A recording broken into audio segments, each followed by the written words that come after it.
putain de merde. Ouais, mon que plus que ça, non. Dieu, nom de Dieu. C'est incroyable.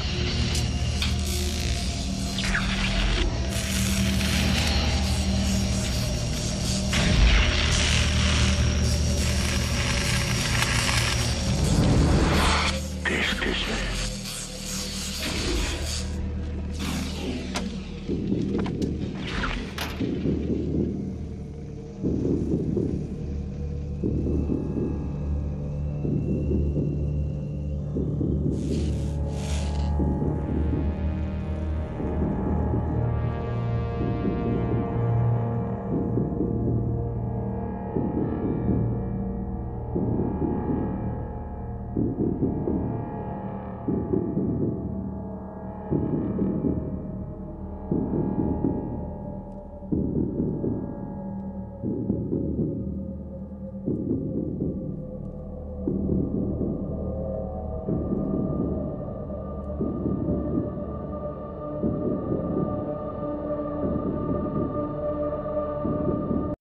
Et bonjour à tous, bienvenue dans cette nouvelle vidéo. Aujourd'hui, après vous avoir parlé d'un des films mythiques de mon enfance avec un héros robotisé, je ne pouvais pas ne pas aborder Terminator. Donc là je vous ai parlé de Robocop de Paul Verhoeven et là je vais vous parler de Terminator, le premier Terminator de James Cameron qui fait partie évidemment qui est dans mon top 3 des James Cameron préférés, comme je vous l'ai dit, avec Avatar et Alien 2. Je les avais déjà évoqués sur la chaîne, donc là je vais vous faire un petit topo sur ce que je pense de Terminator, qui est un des films de mon enfance. C'est vraiment un film avec lequel j'ai grandi, c'est un de mes tout premiers films d'enfance. Je l'ai vu très très jeune, beaucoup trop jeune. Je me souviens que ma mère m'avait autorisé à le regarder quand j'étais petit, et puis il passait à la télé, et à l'époque à la télé, il n'y avait pas 6 pages de pub, il n'y en avait qu'une seule. Le film était divisé en 2 parties, et entre les 2 parties, il y avait une page de publicité. D'ailleurs, les pubs étaient assez mythiques dans les années 90, et ma mère m'avait dit que je pouvais regarder le film jusqu'à la pub, donc je ne pouvais voir que la première partie. Pour la deuxième partie, il fallait que j'attende encore quelques temps. Je savais pas pourquoi elle faisait ça. En fait, je pense qu'elle voulait limiter la casse, parce que j'avais dû la tanner beaucoup trop pour voir le film. Et c'est vrai que ma mère me montrait quand même des films assez hardcore. Elle me montrait des trucs assez violents et qui m'ont quand même bien forgé. Par rapport à l'héroïsme, par rapport à une certaine typologie de film, voilà. Et donc c'est vrai que j'ai eu le droit de regarder le film jusqu'à la pub, et ça tombait mal pour elle, puisque juste avant la pub, il y avait la fameuse scène où le Schwarzenegger, qui interprète le T-800, après s'être reçu une déferlante de balles et d'impact, a commencé à s'ouvrir l'œil, à se réparer, à s'ouvrir. Donc une scène assez hardcore que tu vois quand t'es jeune. Mais j'ai eu de la chance, et juste avant de me coucher, j'ai dû la voir. Je vous imagine pas à quel point j'étais traumatisé après, mais voilà, j'étais vraiment très jeune. Ça m'a pas empêché de grandir correctement, parce que même si mes parents me montraient des films violents et tout, et où voilà, très adultes, où j'ai quand même eu une bonne éducation à côté, donc voilà. En tout cas, voilà, Terminator, film que je regarde effectivement, hein, régulièrement encore, et qui est en fait ce que je trouve intéressant. Alors j'aime beaucoup la saga, si je peux dire, mais même si en fait moi à partir du 3, pour moi Terminator c'est Terminator 1 et Terminator 2. À partir du 3, pour moi ça n'existe plus. 3, le 4 est pas mal, Salvation était intéressant. Mais après le 5, le pire c'était le 6, là, le Dark Fate, que j'ai absolument dégueulé, que je suis allé voir au cinéma et que j'ai absolument détesté, hein, pour toute l'idéologie qu'il y a derrière, et puis pour enfin, ça détourne complètement ce qu'est le Terminator à la base. Enfin bref, c'était vraiment de la merde en boîte, pas sur le plan formel, mais vraiment sur le plan plutôt voilà, dans ce que ça raconte dans le fond. Et donc voilà, pour moi le seul, en fait, le film qui m'a le plus marqué de la saga, c'est vraiment le premier. C'est celui où il y a peut-être le moins d'argent, c'est le tout premier film de James Cameron. On parlera pas de Piranha 2 puisque ça n'existe pas non plus. Et j'aime beaucoup, en fait, ce que j'aime énormément dans le film, évidemment, il a été tourné en 1984, c'est vraiment l'ambiance années 80, néon, nocturne. On est vraiment dans un film d'horreur synthétique, je dirais. Il y a vraiment ce côté synthétique, même jusqu'à dans la musique de Brad Fiedel, qui vraiment donne une atmosphère au film particulière, une espèce voilà, de films pré-apocalyptiques et à la fois post-apocalyptiques. Dès les premières, de toute façon, le ton est donné dès la première scène d'ouverture du film qui parle de comme ça de la guerre nucléaire avec la voix derrière, les lasers, les trucs. Il y a vraiment une ambiance particulière dans le premier que je retrouve pas du tout dans le deuxième, même si j'aime beaucoup le deuxième, hein. Le deuxième est un film bien supérieur d'un point de vue formel et même au niveau de ce que ça raconte, au niveau de son fond, mais je trouve que voilà, le fait qu'ils aient transformé le Terminator en gentil, là on est un peu dans autre chose. Mais c'est un très très bon film Terminator 2, hein. C'est vraiment un chef-d'œuvre du cinéma, mais moi il me touche un petit peu moins que le premier, même si je le regarde aussi très très souvent. C'est vraiment le premier qui m'a le plus marqué parce que je l'ai découvert jeune et aussi par sa puissance évocatrice et aussi son ambiance, ce qu'il arrive à retranscrire à l'écran. On est vraiment dans un film de slasher, mais d'un tout nouveau genre, vraiment quelque chose de très très très nouveau pour l'époque, et surtout vraiment où la figure du mal absolu, c'est une figure qui vient du futur, qui est interprétée par un robot, donc potentiellement quelque chose qui n'a pas d'âme, et ça c'est très très intéressant.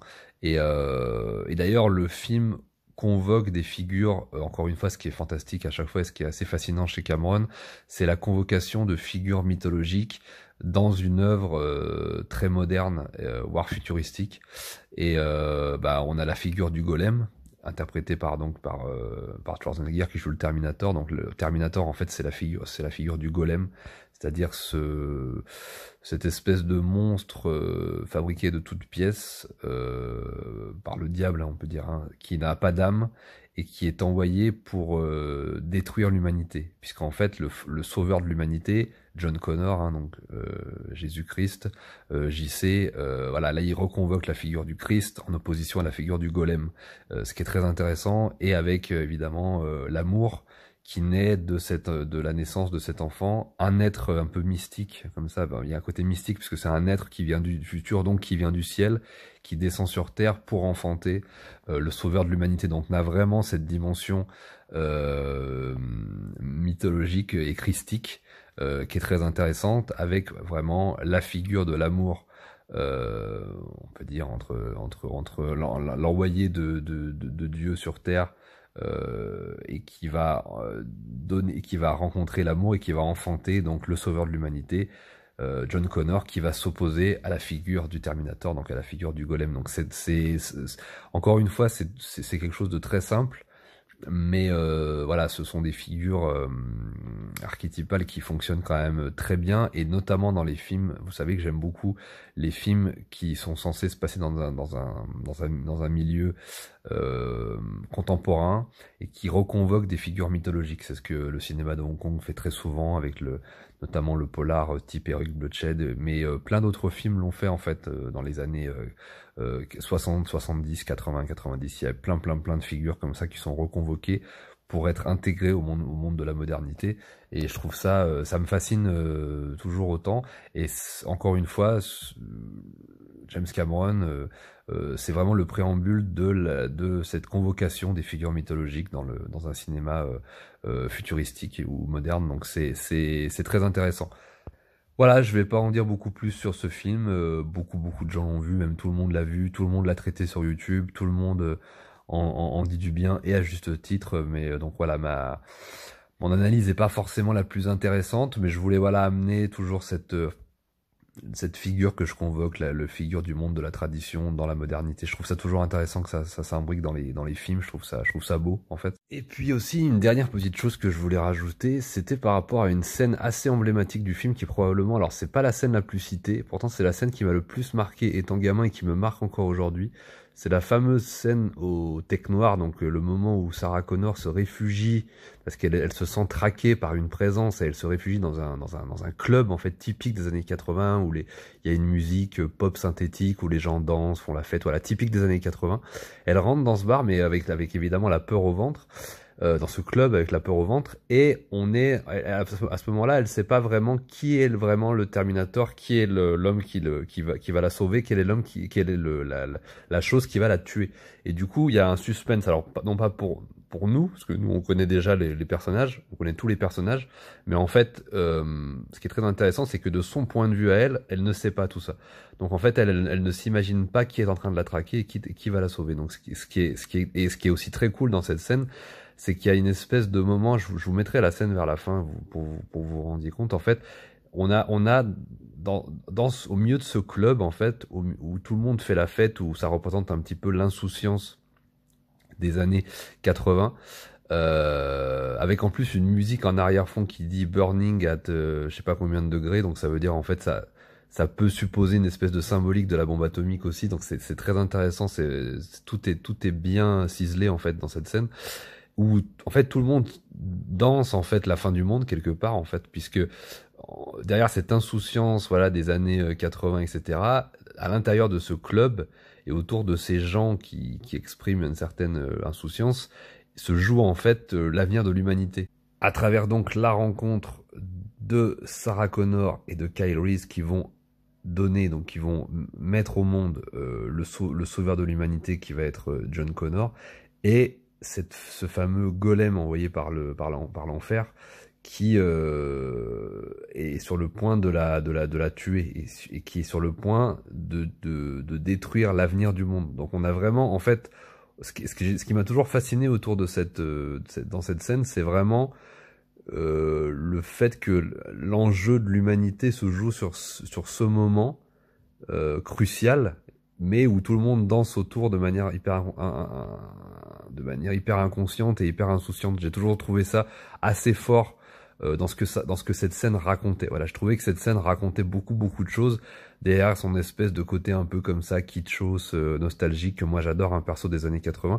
Ça raconte vraiment quelque chose. Et c'est là vraiment que c'est vraiment quand je parle de figures mythologiques convoquées et mis à l'intérieur du monde moderne, on est totalement là-dedans. On est vraiment dans ce type de scène, voilà, de plusieurs figures mythologiques qui sont sur le point de se rencontrer, qui va déterminer l'avenir du monde et où en fait les gens autour ne se rendent compte de rien et dansent simplement. Alors ils vont se rendre compte de l'explosion au bout d'un moment parce que les personnages vont être confrontés, vont commencer à se tirer dessus, mais ils n'ont aucune conscience de tout ce qui se joue. Donc j'ai toujours trouvé ça très intéressant.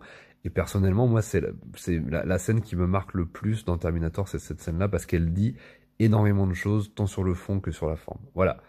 Eh ben écoutez, merci de m'avoir écouté. Je vous dis à très bientôt. Prenez soin de vous. Revoyez Terminator pour la 120e fois si vous l'avez pas vu récemment. En tout cas, voilà, je vous dis à bientôt. Prenez soin de vous. Je vous embrasse.